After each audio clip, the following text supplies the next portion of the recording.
पर्व और त्योहारों के दौरान आपने देखा होगा, जब भी पर्व और त्योहार आते थे उत्पात शुरू हो जाती थी। अब उत्पातियों और उपद्रवियों को पता लगेगा कि 7 पीढ़ियां याद आएंगी उनको, क्योंकि कभी कभी बुरी आदतें जाती नहीं लोगों की, तो उसके लिए उनकी डेंटिंग पेंटिंग करवानी पड़ती है कायदे से, जिससे उनकी बुरी आदतों को हम ठीक कर सकें। और यही डेंटिंग पेंटिंग आपने देखा होगा कल बरेली के अंदर, हो मौलाना भूल गया कि शासन किसका है। वो ये मानता था धमकी देंगे और हम जबरदस्ती जाम कर देंगे। हमने कहा जाम नहीं होगा, कर्फ्यू भी नहीं लगेगा, लेकिन कर्फ्यू का सबक तुम्हें ऐसा सिखा देंगे कि तुम्हारी आने वाली पीढ़ी दंगा करना भूल जाएगी। क्या तरीका है जी? आप सिस्टम को ब्लॉक करना चाहते हैं। और यह प्रवृत्ति थी यूपी के अंदर, 17 के पहले यही होता था।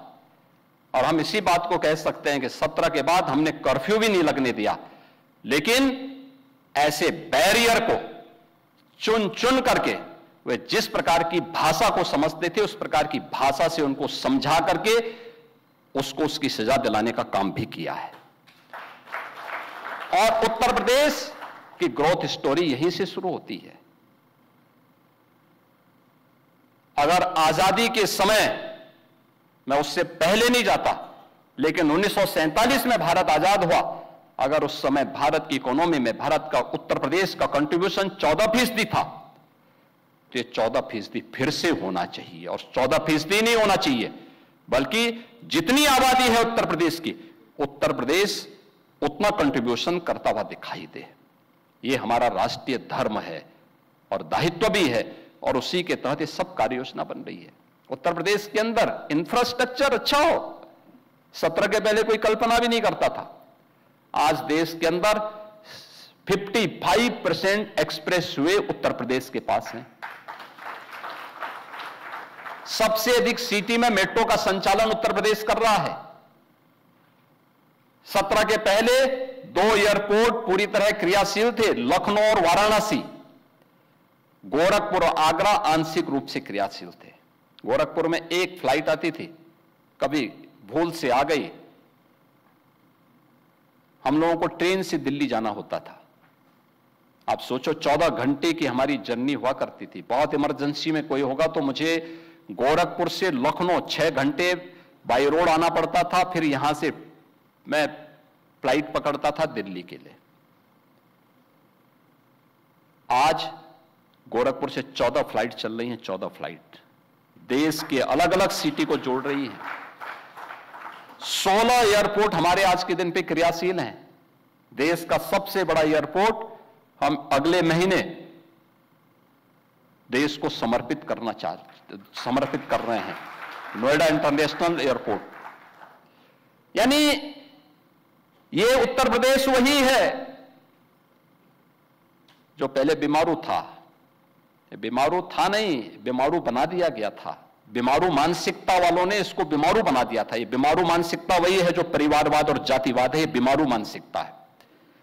और इसी बीमारू मानसिकता ने उत्तर प्रदेश को बीमारू बना दिया था। परिणाम क्या था? दंगे होते थे, दंगाइयों को मुख्यमंत्री आवास में बुला के सम्मानित किया जाता था, दंगाइयों की अवभगत होती थी,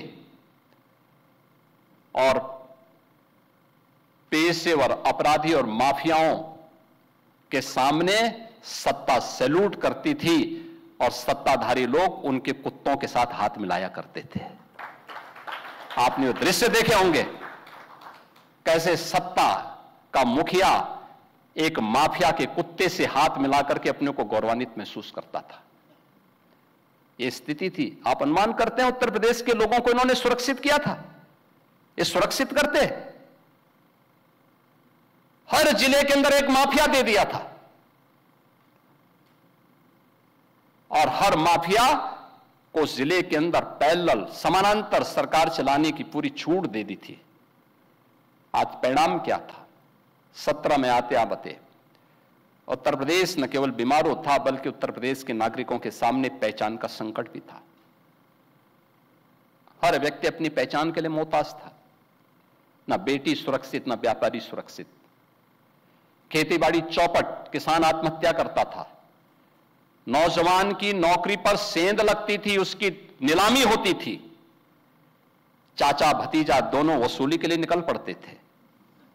वसूली का गैंग चलता था। ट्रांसफर पोस्टिंग में इनके दलाल बोली लगाया करते थे। और आप भी देखते होंगे, जब हम ट्रांसफर पोस्टिंग करते हैं तो आज भी उनकी पीड़ा झलक उठती है।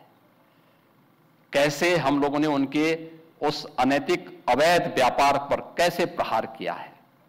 उनके सभी चेले चपाटे किस प्रकार से चिल्लाते हुए दिखाई देते हैं। हर एक मामले में आज आप देख सकते हैं world class infrastructure Uttar Pradesh के पास। एक्सप्रेसवे नंबर 1 पर, रेलवे का नेटवर्क नंबर 1 पर, मेट्रो नंबर 1 पर, एयरपोर्ट एयर कनेक्टिविटी नंबर 1 पर, देश की पहली रैपिड रेल उत्तर प्रदेश में, देश का पहले इनलैंड वाटरवे उत्तर प्रदेश में, एमएसएमई का सबसे बड़ा बेस उत्तर प्रदेश में। और उत्तर प्रदेश आज फिर से गन्ना उत्पादन और चीनी उत्पादन में देश के अंदर नंबर 1 पर, इथेनॉल उत्पादन में नंबर 1 पर, खाद्यान्न उत्पादन में नंबर 1 पर, सबसे बड़ी युवा आबादी का राज्य होने के साथ साथ सबसे अधिक नौकरी भी देने वाला राज्य बन चुका है।